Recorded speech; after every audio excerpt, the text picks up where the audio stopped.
Yes, sometimes you just have to laugh at some of those things that Janet comes up with. Need we say Yes, more? you guessed right. Etiquette with Janet, and Janet Adetu is here. You're most welcome. Good morning. Come on, Janet. Wipe his head. Seriously speaking, we do see some of that all the time. Actually, I was doing some work with a hotel, and the manager actually specifically told me, please teach some of these people not to have a bath at the table. Well said. Well said. Yeah, really. Most times when I do my trainings, a lot of people say, oh, but I know how to use a fork and knife already. But you know, we call it knife and fork, all right? It's not really about how to eat, because we all know how to put food in our mouth and chew it, right? Okay, it's really about the importance of table manners now, especially more today, especially in the business world as well, because there are a lot of social skills that are hidden at the table. You find a lot of companies now are actually testing some of their potential employees on social skills at a dining environment, in a dining hall. And what are they actually looking for? The important thing about dining really is, how are you able to behave in the presence of clients or customers? Because most times the business environment is very formal. So they want to see how you behave when you're outside the office, okay? And they're trying to test your conversation skills. Can you hold a conversation, or are you just going to stand there and be looking? How about your listening skills? How about your decision-making skills? So for instance, do you get to the dining table and pour salt on your food without tasting rather? And that means in the corporate world, you are a manager who makes decisions without facts. You need to taste it first, really, to see if you really need the salt, right? And other things like your social skills, do you mix and mingle, you know, or do you just stand by the wall like wallpaper, as they say? And they just want to know how well you are able to build relationships and maybe your negotiation skills, you know. Table manners is really, really important, especially in the business world, and even for social skills as well. They tell you actually that the best way to see if someone has polish or not is the way they dine. And some people say, oh, but this is a bit foreign. No, you can do what you like at home. You can use all your knuckles, your 10 fingers to eat one piece of chicken.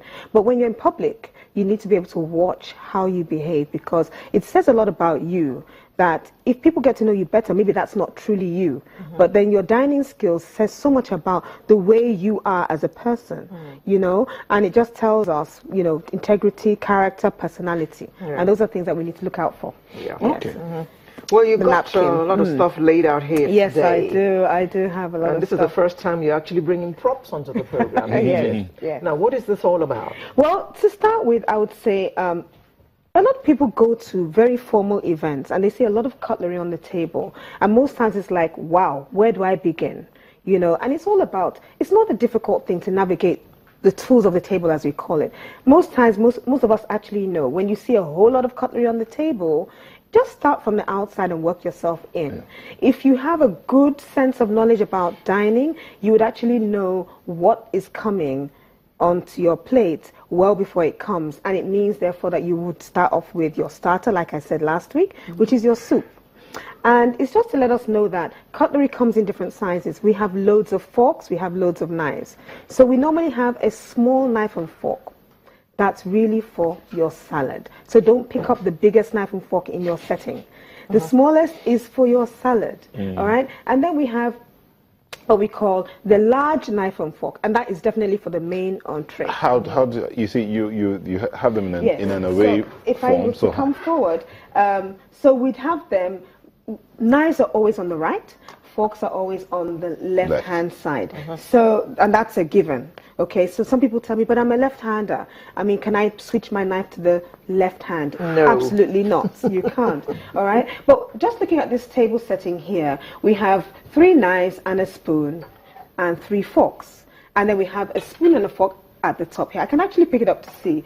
So we have different spoons. Some people tell me that this is, as you can see, 2 different types of spoons. The roundest of the spoons is for your soup. Now, people ask me, so what's this one for?